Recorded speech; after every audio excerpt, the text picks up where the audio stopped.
My husband, the emperor, was a weak and indecisive man. He longed to depose the empress, yet every attempt was blocked. He wished to name our son crown prince, but the ministers threatened him with death. He had hoped to wait until the empress breathed her last, then raise me from imperial noble consort to empress, so that everything would finally be proper and legitimate. But the empress proved far more tenacious than he imagined.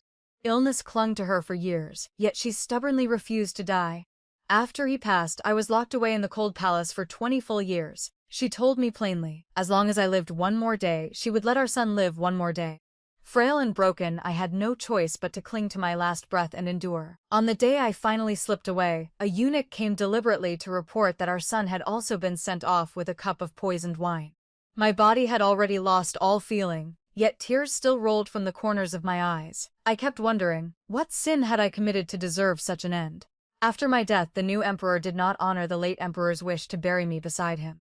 The only woman permitted to share the late emperor's mausoleum is his own birth mother, the new emperor declared. You, a deposed consort abandoned in the cold palace, being laid to rest in the consort mausoleum is already an extraordinary mercy.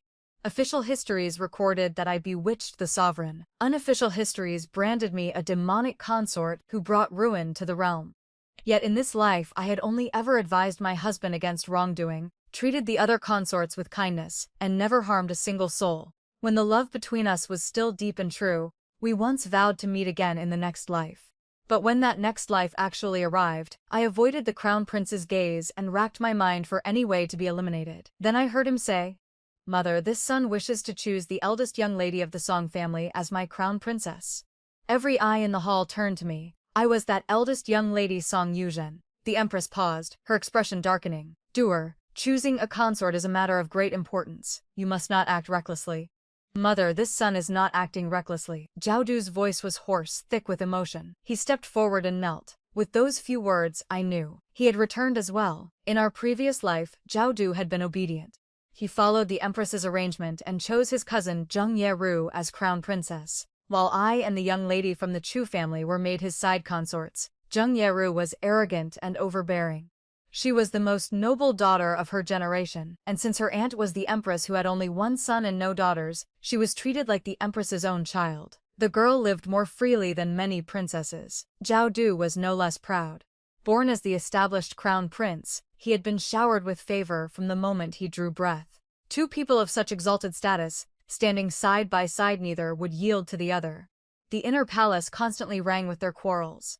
Zhao Du tried to depose the empress 3 times. The first time was right after the late emperor's death, when he was about to ascend the throne. He refused to enthrone Zheng Yaru, calling her too arrogant and unfit to be mother of the realm.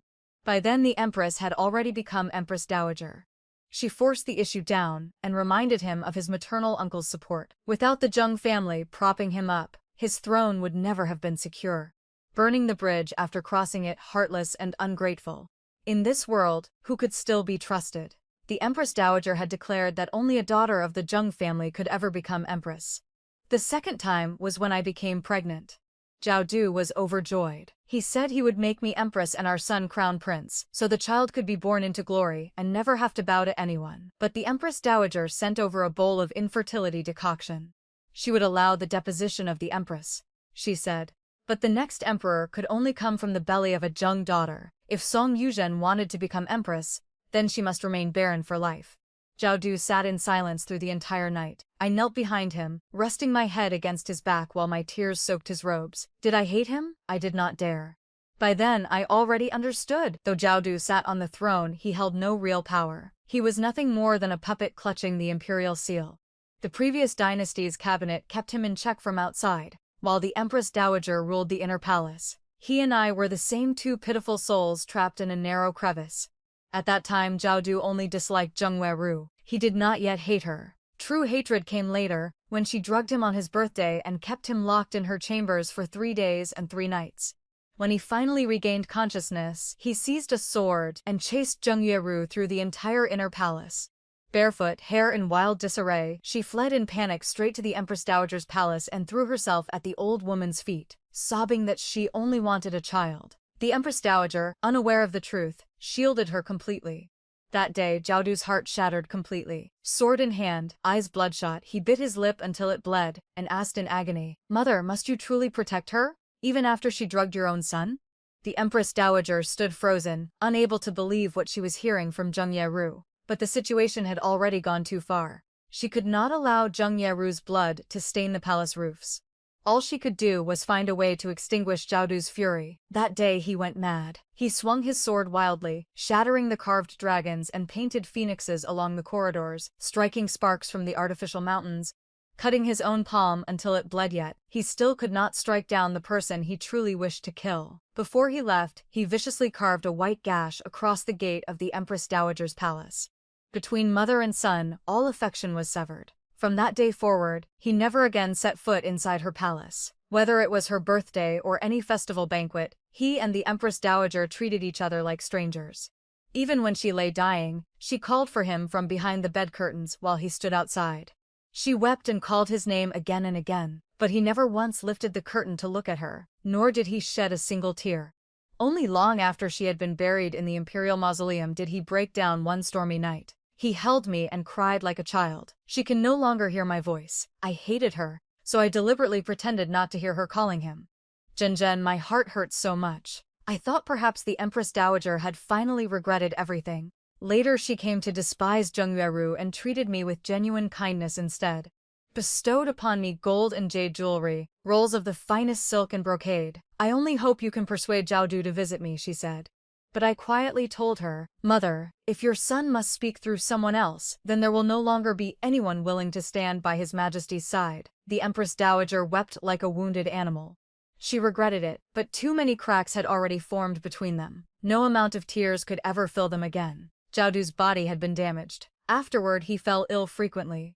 The Empress Dowager's favoritism allowed me to give birth to a son, but Zheng Yueru bore the legitimate heir, the most precious of all. The ministers risked their lives petitioning for that boy to be named Crown Prince. Even the Grand Tutor joined them. The Grand Tutor had been like a father to Jiaodu. Jiaodu trusted him. The Grand Tutor taught him to become a benevolent and righteous ruler, to cultivate virtue and serve as a model for the realm. He insisted Zheng Yueru had done nothing wrong. She had only wanted to bear a legitimate son. It was Jiaodu who, by doting exclusively on his noble consort, was throwing the foundation of the state into chaos. Jiaodu felt suffocated. He and the Grand Tutor drifted further apart. He came to loathe the child Zheng Yueru had borne. For the sake of our son, he raised the matter of deposing the Empress for the third time. Just then, Zheng Yueru fell gravely ill. She could barely breathe and believed she would not live much longer. She repented to Jiaodu and admitted she should never have acted that way. The ministers pitied her and urged Jiaodu to be merciful. Some even submitted memorials accusing me of monopolizing the inner palace and disrupting the court. The third attempt to depose the Empress died in its cradle. When a person keeps failing, they eventually lose every chance to win. From then on, Jiaodu lost at everything. He could never make me Empress. He could never name our son Crown Prince. In the end, he could not even fulfill his dying wish to be buried beside me. He lost his entire life, so did I. I once believed that kindness would be repaid, that virtue would win hearts.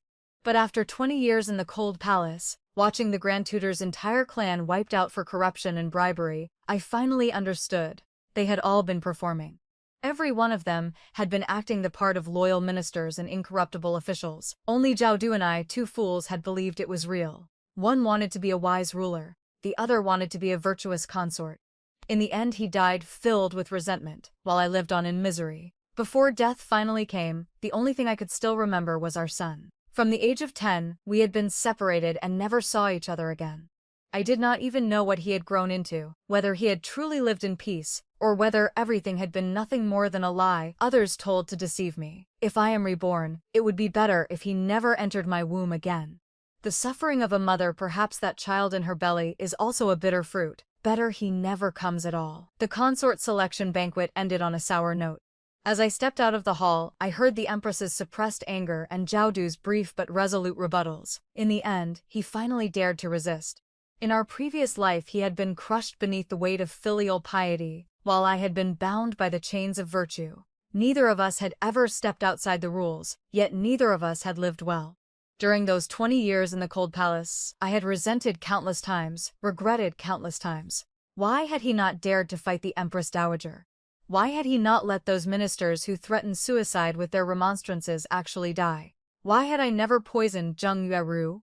Why had I never simply killed the second prince? If they were dead, would everything not have been better for me? With Zhao protecting me, the ministers could not have touched me. At worst, there would have been some public outcry, a few curses calling me vicious and cruel.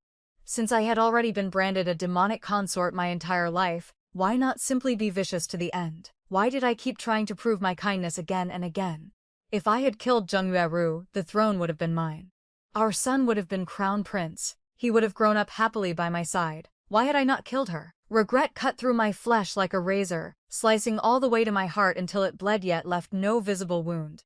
If there truly is a next life, I will kill Zheng Yueru. I will kill her child. I will watch the Zheng family collapse with my own eyes. Only then can the hatred in my heart be eased. I had truly waited until this next life.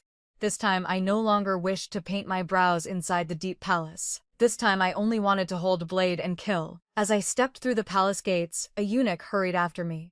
He presented a brocade box with both hands and said respectfully, "His Highness the Crown Prince instructed this servant to deliver this to the young lady. His Highness says, he is willing to marry the young lady as his wife and will never fail her in this lifetime." The man was Eunuch Fu, Zhao Du's most trusted attendant. After Zhao Du's death, Zheng Yueru had him killed as well. He had been a good man. His disciples still remembered his final instructions and had secretly looked after me during my years in the cold palace. I knew the jade pendant inside the box symbolized the position of crown princess. In our previous life it had belonged to Zheng Yueru. Later, Zhao Du had given me the golden seal and appointment documents of noble consort and held a grand ceremony so I could manage the 6 palaces. He had always regretted never being able to give me that jade pendant. I had once felt the same regret. But now, before I could take my great revenge, love felt as meaningless to me as air to a fish. "Will the Empress agree?" I asked quietly. "His Highness will do everything in his power to turn the situation around. Prince Zhao Du has already changed." I fell silent for a moment, then said softly, "Please convey my words to His Highness. Something once given to another has lost all value to me. I hope His Highness will take care of himself." Zhao Du would understand. He would realize that in this life, he was not the only one who had returned. Until our great vengeance was complete, he and I had no future together. I still resented him, resented his lack of resolve, his useless softness, the fact that he had died too soon. Yet I also pitied him. Pity that as emperor he had been controlled by the cabinet, able only to obediently stamp the imperial seal on memorials already written for him. In his entire life he had left the capital only 3 times. Each time, before he could travel far, memorials from the ministers forced him to turn back floods here, fierce bandits there. By the time he returned, the realm was once again at peace. In the end he understood. The ministers did not want him traveling. They only wanted him to stay quietly inside the palace. The imperial palace was a cage that trapped both him and me. If our positions were reversed, I might not have done any better. Still, I resented him. During those endless nights in the cold palace I had counted the stars, counted the rafters, even counted how long it took for a single tear to fall from my eye to the ground. Love and hatred twisted together, tormenting the heart. Resentment clung to me like a water ghost, seizing my ankles and dragging me under. Even in death I would carry these unresolved feelings. In this life, I would either triumph as a human or perish as a vengeful ghost. On the road home, Zheng family carriages arrogantly blocked my path. 2 maids stood before my carriage, their attitudes haughty. "Miss Zheng Yueru invites the young lady for a conversation." Zheng Yueru was a cruel woman. She could not tolerate Zhao Du, yet she also could not bear to see him dote on anyone else. She had once slapped consorts and beaten pretty palace maids. Only after the Empress Dowager scolded her did she learn to restrain herself somewhat. In our previous life she had tried to punish me several times, but I had always managed to avoid her. I had not wanted open conflict. With the Empress Dowager protecting her and Zhao Du protecting me, any major incident would only have driven a deeper wedge between mother and son. Once, however, she succeeded in cornering me. She advanced step by step until her long nails nearly raked across my face. At that time I was still only a consort, not yet noble consort. Zheng Yueru lifted my chin and sneered, "Your looks are nothing special. How did you manage to bewitch His Majesty so thoroughly that he cannot leave your side? What filthy tricks from the pleasure quarters did you bring into the palace?" She struck me hard across the face. My ear tore, blood flowed, and half my face went numb. The bone ached for days. Zhao Du went to confront her. The 2 of them quarreled violently. Zheng Yueru shouted in fury, "I am the Empress. These consorts in the palace. I can beat or kill whichever I please. If you dislike it, then have the ability to make her empress." Zhao Du trembled with rage. According to ancestral rules, even palace maids are not to be struck in the face, let alone consorts. Do you still have any regard for the law? This was probably the sorrow of overly obedient children. Zhao Du and I had studied propriety and upheld virtue, yet in the end others refused to follow the rules and we could do nothing to stop her. At that time I was still hopelessly old-fashioned. I had investigated the accounts of the 4 boroughs and 8 departments and uncovered dozens of Zheng Yueru's violations. I reported them to the Empress Dowager, hoping she would punish the woman and restore peace to the inner palace. After reading the report, the Empress Dowager frowned, clear disgust in her eyes. She closed the ledger and said coolly, "His Majesty already quarreled with the Empress because of you. What more do you want? Must you drive a wedge between husband and wife before you are satisfied? This Dowager will speak plainly. The position of Empress can only belong to the Zheng family. Stop stirring up trouble, or you will only make people despise you in the end." I left the Empress Dowager's palace in a daze. Zhao Du came to meet me. We walked hand in hand along the long, dimly lit palace corridors, lined with carved beams and painted rafters, yet our hearts were filled only with desolation. He lowered his head like a dog that had fallen on hard times. "Zhen, I'm sorry. I am useless." I gently embraced him and felt only pity. Even his own birth mother would not stand on his side. Not long afterward, a plague broke out in the palace. More than 1,000 palace maids and eunuchs fell ill in succession. Only then did the Empress Dowager finally realize how poorly Zheng Yueru had managed the inner palace. She began to value the account books I had compiled. Later I became noble consort and jointly managed the 6 palaces. After Zheng Yueru drugged Zhao Du and was completely rejected by him, I took full control. Zheng Yueru cursed me in the palace every single day. Years later she was forced to feign illness to avoid deposition, but whenever she found an opportunity to regain power, she tormented me for the full 20 years. She had always been the type to repay every grudge, and when it came to tormenting others, she possessed extraordinary talent. I looked at the 2 maids blocking my path and coldly ordered my driver to leave at once. "Miss Zheng is not yet the crown princess. If she wishes to see me, she should personally send a visiting card to my residence. Blocking someone's carriage in the middle of the road shows no propriety whatsoever." My voice was loud enough to reach Zheng Yueru inside her carriage. She flew into a rage and lifted the curtain. "Song Yuzhen, who exactly are you cursing?" I ignored her and instructed the driver to whip the horses toward my family's jewelry shop. At the same time, I had the servants throw the chairs and tables from my carriage into the road, blocking Zheng Yueru's path and slowing her down. Upon reaching the shop, I went straight to the back courtyard, retrieved oleander leaves, and carefully tucked them into my sleeve.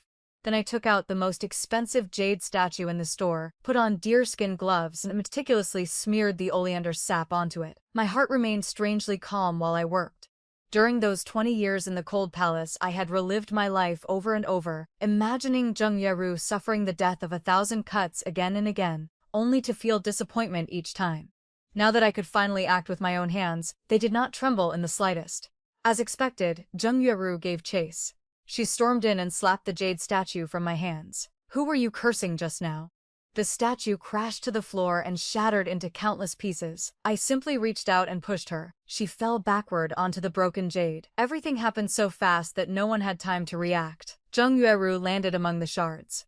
The sharp fragments sliced into her palms. Blood flowed. Everyone cried out in shock. She stared at me in disbelief. For years she had acted arrogantly throughout the capital and had never once suffered a loss.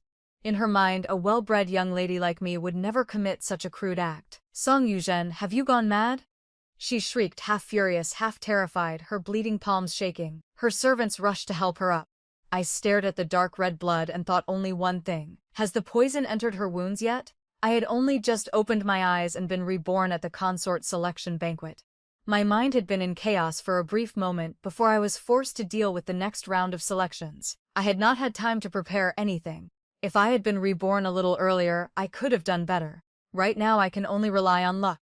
Zheng Yueru wanted to strike me, but my shop had attendants. She flew into a frenzy and began smashing everything in sight. My attendants shielded me. Her servants surrounded her. Both sides faced off. A crowd quickly gathered, eyes filled with curiosity, voices buzzing with speculation. One of the Zheng family maids, seeing the situation turn dangerous, tried to slip away. I raised my hand slightly and someone immediately blocked them.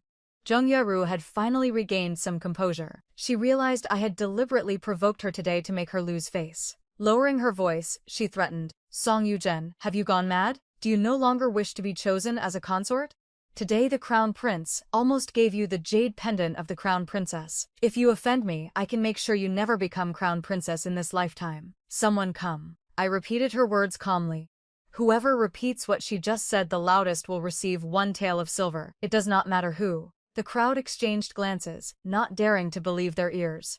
But 1 tael of silver was genuinely tempting. It represented half a year's food for many families. At first only the people around me repeated it, then more and more voices joined in.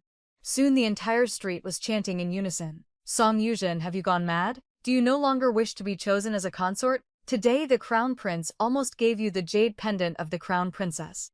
If you offend Miss Zheng, she can make sure you never become crown princess in this lifetime." The sound surged like a tide, nearly drowning Zheng Weiru. Her face turned deathly pale. For the first time, fear appeared in her eyes. She collapsed and screamed, "Shut up, you commoners, shut your mouths right now." No one listened. The voices only grew louder. It was wordless resistance. Water can carry a boat, but it can also capsize it. When it carries the boat, the water says nothing. When it capsizes the boat, it is equally silent. Later, officials from the Jingzhou prefecture arrived and rescued Zheng Yueru. The shop manager distributed silver to those who had shouted. I brought out the account books and had the officials calculate exactly how much Zheng Yueru had destroyed. 30,000 taels was no small sum. Among the damages was the jade statue worth 10,000 taels. The very gift I had once given the Empress Dowager for her birthday in our previous life. In this life it had once again fallen into Zheng family hands. The statue truly had a fateful connection with them. I ordered the broken pieces carried to the Zheng family residence in a grand, noisy procession. Everyone along the way stared. The Zheng family was forced to pay the compensation. The manager asked with a faint smile, "Miss Song has caused such a scene. Could it be that you no longer wish to become crown princess?" I replied indifferently, "Whether I become crown princess or not does not matter. But Zheng Yueru must never become one. She is unworthy. She is unfit to be mother of the nation. Her character is base and her conduct despicable. She is unworthy of shouldering the heavy responsibilities of the state. I only regret that in my previous life I was too kind and too soft." My gaze turned cold. "In this life I have gone mad and become a demon. She should not expect to live in peace." The manager froze. Everyone was shocked. This was clearly a situation where both sides would perish together. What kind of deep, irreconcilable hatred could drive someone to this? My eyes passed through the crowd and landed on Zheng Yueru hiding behind the half-open door. She stamped her foot and shrieked, "She's gone mad, she's gone mad, she's completely insane." Suddenly her body went limp and she collapsed. Her maid screamed in terror. Servants ran about in panic. The manager hurriedly sent for a physician. I had achieved the result I wanted. Satisfied, I prepared to return home. My parents would certainly be worried. When I arrived, they were indeed beside themselves with anxiety. They could not understand why their always gentle and respectful daughter had caused such an earth-shaking commotion. But when I looked at them, I only wanted to cry. In their eyes, I had merely gone to the palace once. In my eyes, we had already been separated for 20 years. In our previous life, after learning I had been sent to the cold palace, my parents had knelt outside the palace gates begging for an audience with Zheng Yueru, who had by then become Empress Dowager. She had each of them beaten 30 strokes, dismissed my father from his post, and confiscated my mother's shops. The ministers felt something was wrong. She had even gone to court and wept before the assembled officials, claiming the deposed consort had been arrogant and had tried to poison her food and drink every day, leaving her bedridden and nearly dead.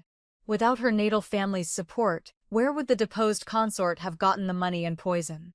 The officials sighed and let the matter fade away in confusion. Later, the Grand Tutor monopolized power in the cabinet and sparked factional strife. Someone caught him at a weakness and had his entire clan exterminated on charges of corruption. Zheng Yueru casually labeled my father as one of the Grand Tutor's accomplices and had our entire family confiscated and exiled. Did they survive after that? Were they harmed to death? I never knew. That ignorance was an abyss. Fear swallowed me whole. Several years later, late one night, Eunuch Fu's disciple came to me with tears in his eyes and handed me 2 locks of hair. He said they were gone. These were the only things left of them. I vomited blood, he regretted telling me. I thanked him through my tears. He had done the right thing by telling me. It was like a stone finally striking the bottom of a deep chasm. Before, I had not known whether the stone had reached the bottom, and had lived in constant dread. Now that I had heard the sound of it hitting, though I was filled with despair, my heart no longer needed to be torn into 3 pieces. I could finally focus all my worry on my son alone. Those 2 locks of hair became my only keepsakes. I carried them with me until the day I died. Before death, I painstakingly wove my own hair together with theirs, as if I could once again return to my parents' embrace. I thought there was still 1 lock missing. How wonderful it would have been if I could have woven our son's hair in as well. Perhaps then, in the underworld we might have met again. I never descended to the underworld. Instead, I returned to the world of the living. We can still meet again. Tears streamed down my face. My parents panicked. I told them my heart hurt too much. My mother wept. She did not know about my previous life, but she said, "You are crying as if you are gouging out your mother's heart." My father's eyes reddened. The Jung family's arrogance has not lasted merely a day or 2. Father will surely join forces with the censors to impeach them together. Outside, chaos still reigned. I slept for an entire day and night. When I awoke, I was ravenous and desperately thirsty. Everything tasted delicious. I devoured the food like a starving beast, as if the suffering of my previous life had sunk deep into my stomach and bones, refusing to let me believe that rebirth meant a brand new heaven and earth. The next day, Zhao Du came to see me. He had been punished by the Empress but had run away. Not only had he run away, he had also killed with a single sword strike the maid Zheng Yueru had placed beside the Empress. That maid had constantly reminded the Empress that she was a daughter of the Zheng family. Only if the Zheng family prospered could she prosper. If the Zheng family could produce 3 consecutive empresses like the maternal clan of a previous dynasty's empress, then they would truly be an illustrious house whose glory would be recorded prominently in the history books. The Empress had been moved by those words. In our previous life, Zhao Du had hated her to the extreme, but she had been the Empress's trusted confidant. Bound by filial piety, he had never been able to touch her. In this life he had changed. He was no longer the overly obedient child who believed in benevolence, righteousness, propriety, wisdom, and trustworthiness. He had become ruthless and decisive. The killing had happened too suddenly. The Empress was so shocked she forgot to order his arrest. Instead, she hurriedly sealed off all information, not daring to let anyone know the Crown Prince had killed someone without cause. He had acted like a dissolute wastrel and left her with a complete mess. The Empress was both furious and helpless, yet she did not dare do anything to him. This was probably the despair of an overly obedient child. Because others had to spend so much time cleaning up after him, he was ultimately kept close to their hearts. The more effort they invested, the more attention they paid. But for that obedient child, was this fair? While the palace descended into chaos, Zhao Du took advantage of the disorder to slip outside. He looked at me and walked over slowly, then pulled me into a fierce embrace as if he wanted to embed me into his very bones. His body was warm, his tears scalding, driving away some of the chill of the cold palace. "Zhen, I have missed you so much." His voice trembled. You came back too, didn't you?" If this had been our previous life, I would have felt heartache for him. I would have pitied him. But now I only pushed him away firmly and said coldly, "Your Highness, please conduct yourself with dignity." He froze. Zhen. When he died, he had been 27. When I died, I had been 45. Song Yuzhen at 45 no longer shed tears for any man. She only knew how to hate. Pain and despair filled his reddened eyes. I had spoken the truth. I hated him. Yet I also pitied him. In the end, I pitied myself most of all. 20 years in the cold palace had diluted even the fiercest love into thin smoke, scattered by the river of time. I had once imagined how I would react when I saw him again. At 30, I thought I would throw myself into his arms and weep. At 35, I thought it would be better to slap him twice. At 40, I had not thought of him for a very long time. He had become someone distant, a figure in my memories that I instinctively avoided whenever I accidentally touched upon him. Someone who no longer mattered. At 45, I had truly been reborn. I told him indifferently, "I hate you." I endured those years in the cold palace alone. Whatever feelings you once had no longer matter. Only hatred sustains me in this new life. Zhao Du finally calmed down. "Let us sit and drink tea in the pavilion." He asked, "How is our child?" I answered calmly. Little Jin had been locked away in the abandoned garden at the age of 5. Zheng Yueru had changed his name to something meaning abandoned. When I first entered the cold palace, no one dared pay attention to me. Only many years later, after Zheng Yueru stopped watching me so closely, was I able to ask little Luzi, Eunuch Fu's disciple, to secretly inquire about news of little Jin. Beside him there had been only a wet nurse to raise him.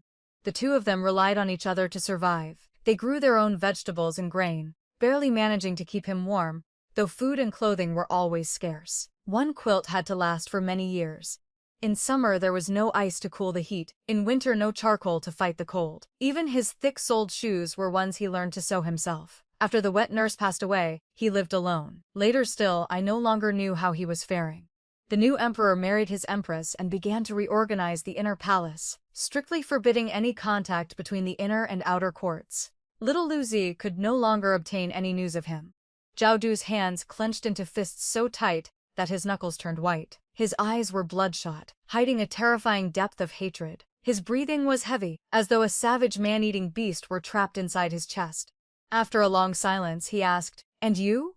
How did you live through those years?" Fear was hidden in his voice. He could probably guess how I had lived, yet he did not dare believe it, did not want to believe it. If he did not ask, he feared he would fail my sincerity. If he asked, he feared only despair would remain. How had I lived? I wanted to cry, yet I also wanted to laugh. In the end, only a strange expression appeared on my face, something that looked like weeping yet also like smiling. The Empress had once said to me, "As long as I live one more day, my little Jin will live one more day." That was how I lived for 20 years. In truth, there were several times when illness nearly claimed me, and I survived only by sheer willpower. Even the guards at the gate felt it was a miracle. Their disgust toward me gradually turned into awe. Sometimes they would secretly slip a little food through the crack in the door. What was romantic love compared to a mother's love for her child? At least he had left behind a good seed. Zhao Du muttered, "I understand. I understand everything now." He stood up and walked slowly toward me. When he reached my side, he stopped. Love that cannot be obtained, resentment that cannot be voiced. He was right before my eyes, yet it felt as though entire years and months lay between us.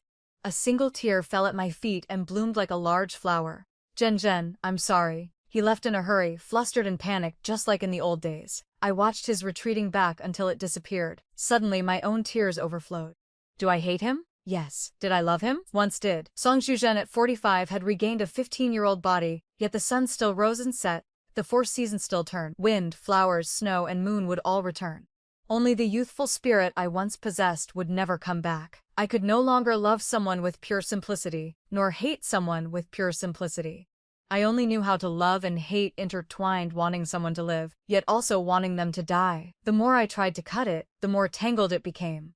Not long afterward, Eunuch Fu, Zhao Du's trusted attendant, sent his disciple Little Lu Zi to deliver a message. Little Lu Zi was only about 10 years old now, clever, quick-witted, and silver-tongued. I rewarded him with pastries. He recounted everything vividly. After leaving my residence, Zhao Du had gone straight to the residence of General Zheng. He charged into the inner courtyard, seized Zheng Yiru by the throat, and nearly strangled her to death. At that moment, Zheng Yiru had only just been revived. Her body was numb, her head dizzy, nausea rising. She was still dazed and confused when he grabbed her by the neck. She struggled desperately and, in terror, realized that her cousin truly intended to kill her. Zhao Du was dragged away by others, yet he still tried to rush forward and finish the job. Everyone held him back with all their strength, not daring to injure him. In the chaos, Zheng Yueru was choked until she fainted, only to be revived again by the imperial physician who had not yet left. Her throat was injured. She coughed violently. Between coughs, she caught sight of the terrifying hatred in Zhao Du's eyes and rasped to Lady Zheng, who had rushed over in panic, "Mother, cousin wants to kill me. He truly wants to kill me." Lady Zheng shouted in fury, "Your Highness the Crown Prince, what do you think you are doing? Do not forget that the Empress bears the surname Zheng. You carry half Zheng blood in your veins. How can you treat your own cousin this way? Has that demonic woman Song Yuzhen truly bewitched you? If that is the case, then the Zheng family is not so easily bullied." Zhao Du let out a string of cold laughs. "I find it disgusting that Zheng blood flows in my body. Did you not all insist that Zheng Yueru must become crown princess? Very well. On our wedding night I will strangle her to death and see who can save her then. Right now, go into the palace at once and tell your sister that you wish to marry her to me. Go." He stepped forward and seized Zheng Yueru. She screamed in terror and tried to dodge. Under extreme fear, she suddenly foamed at the mouth, her eyes rolled back, and her entire body convulsed. The Zheng residence descended into chaos. Lady Zheng wept and begged the physician to save her daughter. Zhao Du laughed loudly and strode away with his head held high. He has gone mad. Many people whispered this in secret. The Empress desperately tried to seal off all information. She pressured the Zheng family not to cause more trouble.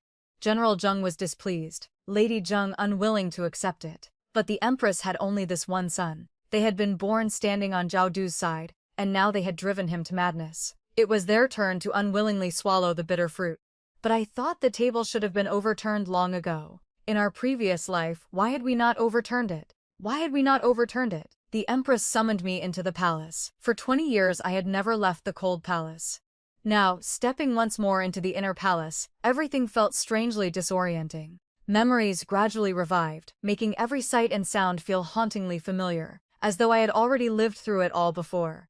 I followed a palace maid into the empress's hall. She was currently being well cared for, yet I could only remember the haggard, despairing face she had worn before death. In her final years, regret had consumed her body. Her last words had been, "Doer, mother was wrong. Let mother see you one more time. Puppies jump, kittens play, our little Abao eats pastries." That was the nursery rhyme she used to sing while holding Zhao Du when he was still in swaddling clothes. What does a person think of when they are about to die? I thought of my little Jin. The empress thought of her doer. Both of us were filled with regret. The empress looked at me. Her beautiful eyes were filled with rage. But I was no longer afraid of her. I even found her pitiable. This woman who had been deceived was both pitiful and sorrowful. The pity in my gaze only enraged her further. She viciously threw a memorial straight at my face. I raised my hand to block it. The memorial fell to the floor and slowly unfurled. I lowered my eyes and saw the large characters at the beginning. It was a memorial listing 10 major crimes of General Zheng. Only 10 crimes? Far too few. The empress shouted angrily, "How dare you kneel?" 2 maids immediately forced me to my knees. I looked at that memorial. The first crime listed was manipulating the crown prince with intent to rebel. The charge was not light. Zhao Du had acted so decisively the moment he made his move. I felt a trace of satisfaction and lifted my head. My eyes were already calm. The empress slowly descended from her seat and looked down at me. I suddenly laughed out loud. The head palace maid beside the empress shouted, "How dare you laugh?" I looked up, my face radiant with a smile. It really was too ridiculous. To watch with my own eyes as a mother pushed her son further and further away. How could I not laugh? It was truly too ridiculous. The maid was about to strike me when the empress stopped her. "Why does this palace keep pushing my son further and further away? If you cannot explain yourself, this palace will grant you death." Perhaps she was afraid. In just a few short days, Zhao Du had changed so drastically that he was nothing like the proper courteous crown prince of before. She could not understand it. Everything seemed to be slipping beyond her control. "Release me," I said calmly to the empress. "Your Majesty, if one day the crown prince and Zheng Yueru both fell into water, and you could only save one, whom would you save?" "Outrageous. How dare you ask the empress such a question?" The head palace maid shouted. The empress raised a hand to stop her and said coldly, "This palace would of course save the crown prince." I let out a cold laugh. "No, Your Majesty, you would save Zheng Yueru. Who taught you to speak this way?" The empress was shocked, but I was not afraid. I slowly stood up and boldly met her gaze. "Your Majesty, you would save Zheng Yueru because the Jing family is your very life. You think I am the one who drove the crown prince mad? You are wrong.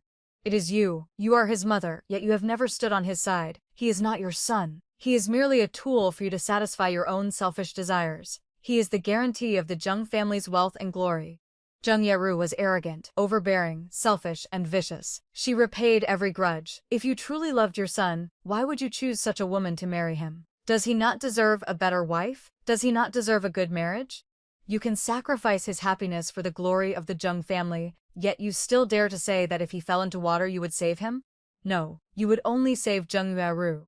The greatest malice a mother can show her child is to claim she loves him with her mouth while stabbing a knife into his heart, leaving him unable to tell whether his mother loves him or hates him, forcing him to live his entire life torn apart, unable to escape. Your Majesty, you are a deceiver. You have lied to the crown prince, lied to the realm, and lied to yourself. You are unworthy of being mother of the nation. My words were filled with malice.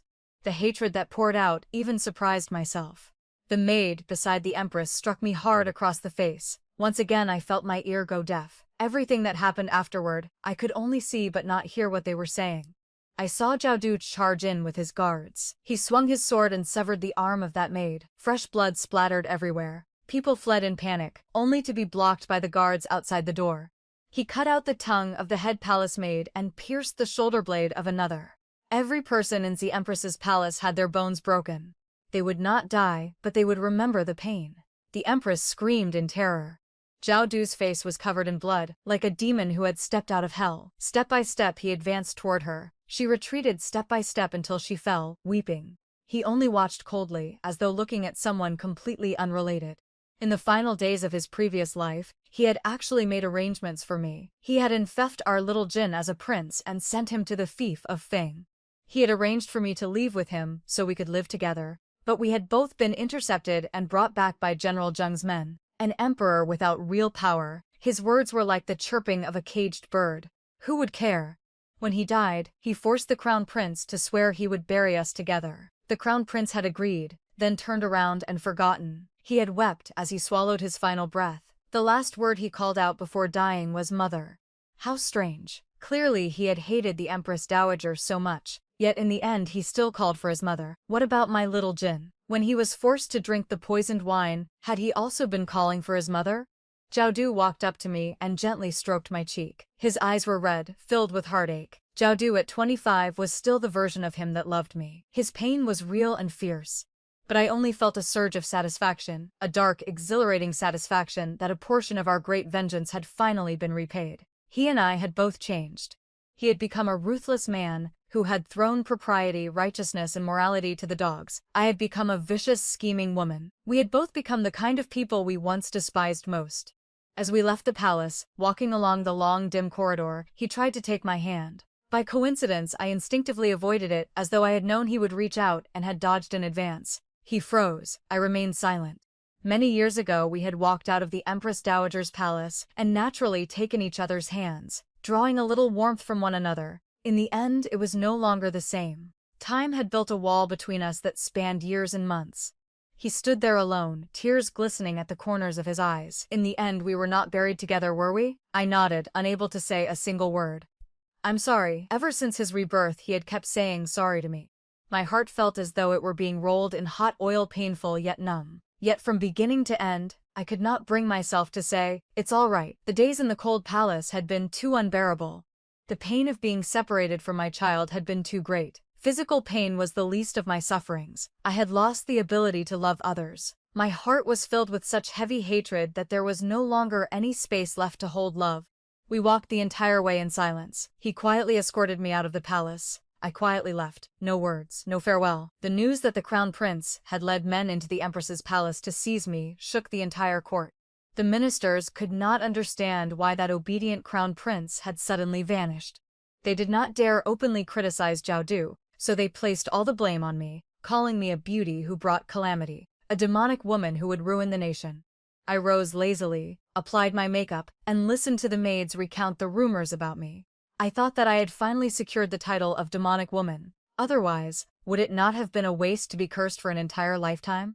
If I am called demonic, then so be it. Who cares? Those people who spoke so righteously, how many of them were truly clean behind their backs? Believing in villains was the same as walking onto their judgment platform yourself. I had fallen into a trap once. I would not fall into it a second time. My father had been stripped of his right to attend court and was idling at home. My mother's shops were being suppressed by the Zheng family, exactly as in our previous life. The emperor punished the crown prince and confined the empress to her palace. General Zheng joined forces with the censors to impeach the crown prince, intending to depose him. I asked my father to seek out the Grand Tutor and beg him to step forward and protect Zhao Du. The Grand Tutor had already been inclined to do so. He had personally taught the crown prince for more than 10 years. Of course he did not want to give up so easily. He had simply lacked a suitable reason. I delivered the reason straight into his hands. General Zheng was in charge of military affairs. Yet, after more than 70 Japanese pirates landed along the coast, they had moved through the area as though it were undefended, wounding over 4,000 civilians, while 20,000 imperial troops were stationed there. This was General Zheng's failure. He had suppressed the incident, eliminated the pirates to close the case, and even reported it as a military achievement. But the pirates had tasted the profits. They saw the enormous wealth that came from landing in waves to plunder. If caught, at worst a group of them would die, but the riches had already been taken home. Those sent to die were called death squads and would receive generous rewards. Meanwhile, General Zheng gained military merit and could use it to suppress the civil officials. I tacitly deceived one another like this. The common people of Zhao suffered, and in the end only the commoners paid the price. In our previous life, this matter had also been exposed, but only many years later. Zheng Yueru, in the name of the Empress Dowager, had issued an edict punishing General Zheng lightly and covered everything up. At that time, everyone had worried that after deposing General Zheng, there would be no suitable military commander left to lead the army. But later, when General Zheng grew old, the Grand Tutor personally promoted a young general surnamed Qi. In just a few short years, that man had swept the coastal Japanese pirates clean, established the nation's might, and the credit had become the Grand Tutor's. I had merely delivered General Zheng's weakness, and that young General Qi's early achievements into the Grand Tutor's hands ahead of time. After handling this matter, I once again requested permission to enter the palace and apologize to the Empress. The palace staff did not stop me. Everyone now knew I was the person in the Crown Prince's heart. For my sake, the Crown Prince had gone against the Empress, betrayed his maternal clan, and nearly killed his own cousin. In the end, I had finally tasted a little of the sweetness of borrowing power to bully others. It was far more convenient than the fearful, rule-abiding respect I had earned in my previous life. When I entered the palace to meet the Empress, she had grown visibly haggard in a very short time. The moment she saw me, her eyes turned bloodshot and shot out hatred. "Little slut," she ground out through clenched teeth. I smiled faintly, my demeanor neither arrogant nor servile. "Your Majesty, the Zheng family has impeached the Crown Prince for unfilial conduct and joined with the censors to depose him. It is time for you to make a choice. Will you truly save the Crown Prince?" The Empress was momentarily dazed. "You speak nonsense. How could the Zheng family? Zheng Yueru is gravely ill and the Crown Prince has already moved against General Zheng first. Is General Zheng some kind of benevolent man? He is merely the Crown Prince's maternal uncle. When faced with his own daughter and his own interests, choosing his own child, what is wrong with that? If the Crown Prince cannot protect the Zheng family and they choose to eliminate him in favor of a more obedient prince, that would be the normal thing to do. On the contrary, what your Majesty is doing is what does not seem normal." The Empress closed her eyes, then opened them again. Her gaze was chilling. "You hate the Zheng's family. You want to destroy the Zheng family? Why? What exactly has the Zheng family done to you? Before the consort selection banquet, you and the Zheng family had no conflict at all. You and Duer were not even acquainted. Why are the two of you now working together to become mortal enemies?" Why, she was very sharp. I looked at her. My throat felt as though it were blocked by a ball of cotton. I could not speak. What could I tell her? Talk about our previous life? Talk about hatred? Talk about my suffering, her pain? Not everyone could sit down and speak properly. Convincing someone was too difficult. Proving oneself was too foolish. I took a deep breath. "Your Majesty, there was once a female emperor in the previous dynasty. She seized the throne with sword and blade, heavily relied on her maternal relatives, and even considered passing the throne to her nephew. But a great minister once told her, if she established her own son as the new emperor, then for 10,000 generations she could enjoy the ancestral temple as a mother. But if she established her nephew as emperor, there had never been a case of an aunt being worshipped in the ancestral temple. Your Majesty, it is time to prove whether you truly love the Crown Prince. After you make your choice, I think no matter the outcome, the Crown Prince will not resent you. If you choose the Zheng family, that is something he already expects. If you choose him instead, it will be an unexpected joy. I only hope that what is in your heart matches what comes from your mouth, and that you will be straightforward and have no regrets." I turned and left, my back straight, every inch the arrogant demonic consort. Behind me I heard the sound of porcelain shattering inside the Empress's hall, mixed with rage and sorrowful weeping. Rebirth was a rare opportunity, but not everyone had the ability to seize it firmly. I only hoped I would not fail this life, that I could live freely and without restraint, no longer bound by false reputation, even if it meant being ground to dust. 3 days later, at the height of the court's fierce debate, Empress Zheng presented evidence of the Zheng family embezzling military rations, leaving demobilized soldiers without money to return home. They had no choice but to turn to banditry, only to be wiped out by the imperial army. After submitting the evidence, she felt she no longer had the face to appear before the emperor. Hair disheveled, covering her face dressed in white, she knelt on the ground and voluntarily requested to be deposed, then withdrew into the cold palace. The emperor flew into a rage. The Grand Tutor pursued the matter relentlessly. General Zheng was deposed. The Zheng family's assets were confiscated. I stood outside the Zheng residence and watched. I watched the embroidered uniform guard charge in like wolves and tigers, dragging members of the Zheng family out one by one in chains. Men roared, women wept. Servants scattered in all directions, frantically trying to sever all ties. I saw Zheng Yueru being dragged out. She fell to the ground and lay prone for a long time, still not recovered. She panted a few times, then glared at the soldier pulling her and scolded sternly. I gave the gate guard some money. I walked over slowly and stopped in front of the disheveled Zheng Yueru, looking down at her from above. In this life she had truly fallen ill. The oleander toxin was eroding her body. The imperial physician's medicine could not completely remove the poison from her system. The conflict between the Zheng family and Zhao Du left her anxious, suspicious, resentful, and unwilling to accept it. All these emotions tormented her, and in a short time she had grown much thinner. When she saw me, she immediately struggled to get up. She was still that arrogant. She would never show weakness in front of an enemy. Little slut, you came to watch me. I raised my hand and slapped her hard across the face. I deliberately curled my fingers so my nails tore her ear and left a long bloody scratch on her cheek.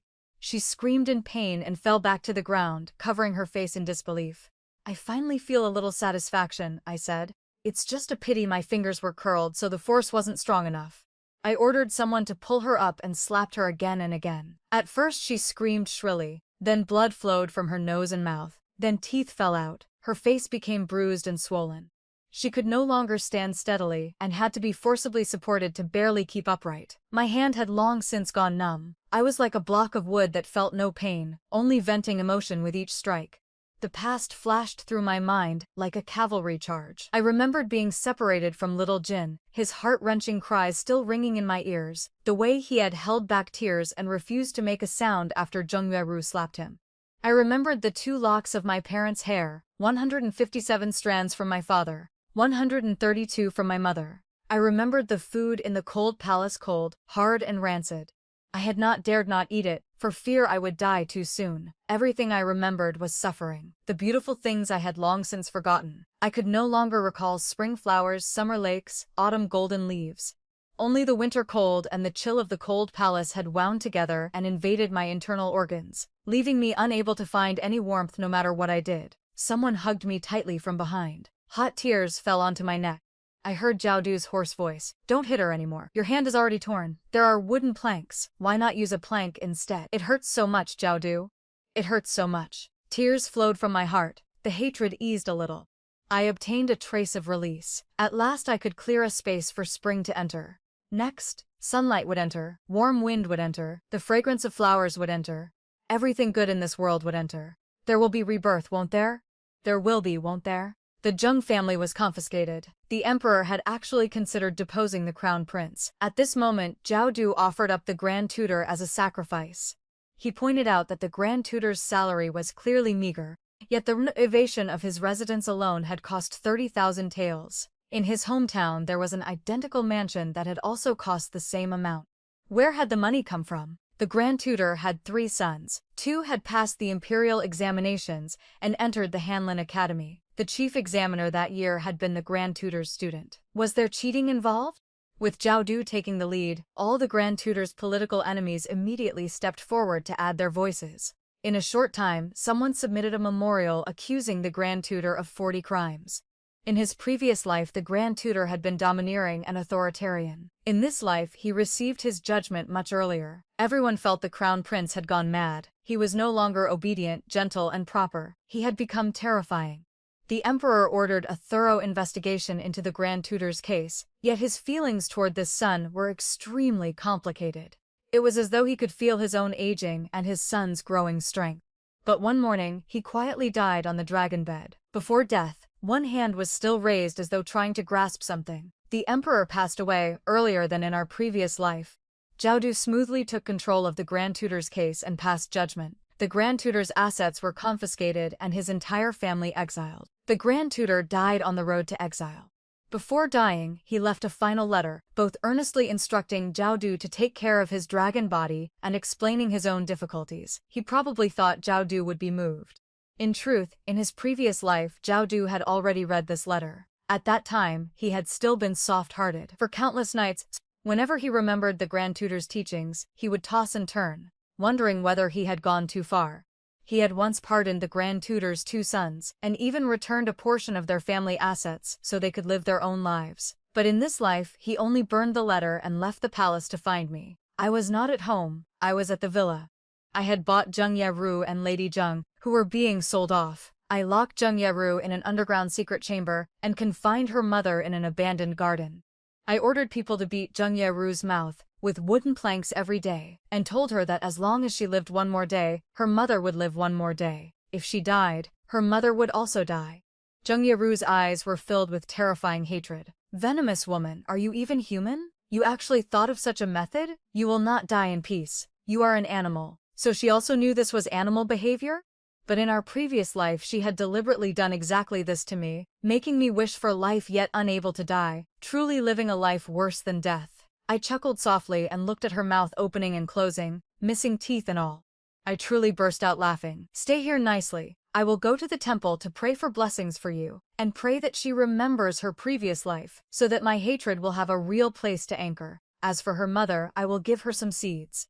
I will tell her that however much grain she can grow, that is how much her daughter will be allowed to eat. If she cannot grow enough, then they can starve to death together. Lady Zheng also cursed me as a venomous woman, exactly like her daughter. I could not help but laugh again. If that was the case, then being a venomous woman was not so bad after all. I was willing to be one. When I walked out of the abandoned garden, Zhao Du was standing quietly outside the gate, watching me. Unlike in our previous life, in this life he already possessed the power to resist both civil and military officials. He was gradually trying to reclaim authority. He was like a sword that had finally been unsheathed and now possessed its own edge. He wanted to talk with me. We sat on a hillside covered in green grass and watched the setting sun slowly sink. He told me that before the late emperor died, he had written an edict to depose the crown prince, but had never stamped it with the imperial seal. He had probably still been hesitating. The late emperor had been unable to sleep at night. Suddenly he woke with a start. His heart condition flared. He raised his hand to call for help, but the bed curtains blocked the view and no one saw. He simply passed away like that. The first thing Zhao Du did upon entering the late emperor's bedchamber was not to look at his father, but to retrieve that edict and immediately burn it. He had become someone he would never have dared to imagine in the past. Killing his teacher, imprisoning his mother, remaining cold and indifferent even toward his father's death, yet he had gained power. Gained freedom he had never even dared to dream of before. People always gained one thing and lost another. If they wanted to preserve purity, they would inevitably become stained with killing. Just as a person could not simultaneously possess the joy of childhood and the thoughts of adulthood, walking the path of life always meant losing a part of oneself while grasping another, until one finally became someone even they themselves could not have imagined. Zhen, after being reborn, are you happy? I watched the setting sun slowly sink into darkness, moisture gathering at the corners of my eyes. Your Highness, happiness is not important. Contentment is what matters. The people who should be here are still here. That is enough. Happiness is the disposition of youth. Contentment is surviving catastrophe. Some people are very content, yet not necessarily happy. They are two completely different things. I allowed myself to lean my head against his shoulder, permitting myself to touch him one last time. In this moment I was very content, yet not happy at all. There was only the sorrow of having passed through calamity and the night chill that filled my heart. After a long time, before he could open his mouth to say whatever he wanted to say, I spoke first. Your Highness, I want to leave the capital. I will not stay. Why should I? I spent 20 years in the cold palace. I no longer have any attachment to this place. I want to travel and see the world. What about me? What about little Jin? Don't you miss little Jin? Little Jin. My tears fell. If he wants to come, he will appear in my dreams. If he does not appear in my dreams, then it means he does not want to come. Let everything follow its natural course. And you, Your Highness, take care of yourself. Song Yuzhen at 45 will not fall in love with Zhao Du at 25 again, unless one day she can find the Song Yuzhen who has never been tormented. Later, I traveled all across the south and north. I saw the solitary smoke over the desert, the sunset over the Yellow River, the vast autumn waters and endless sky. Whenever I arrived at a new place, I would visit a temple or Taoist temple, and then send the peace charms I obtained back to the capital to be pasted on the door of Zheng Yueru's prison cell. One day, a letter arrived from the capital saying that Zheng Yeru had suddenly gone mad. She laughed and cried and talked nonsense. She said it was retribution. All of it was retribution. She had wanted to commit suicide, but in the end she endured. As for Lady Zheng, she had become a diligent farmer, working the fields with her own hands, just so she and her daughter could survive.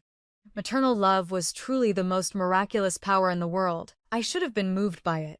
But every time she was about to reap a full harvest, I would take away part of her yield, leaving only enough for her and her daughter to barely continue living. Watching them collapse, the hatred in my heart eased a little more.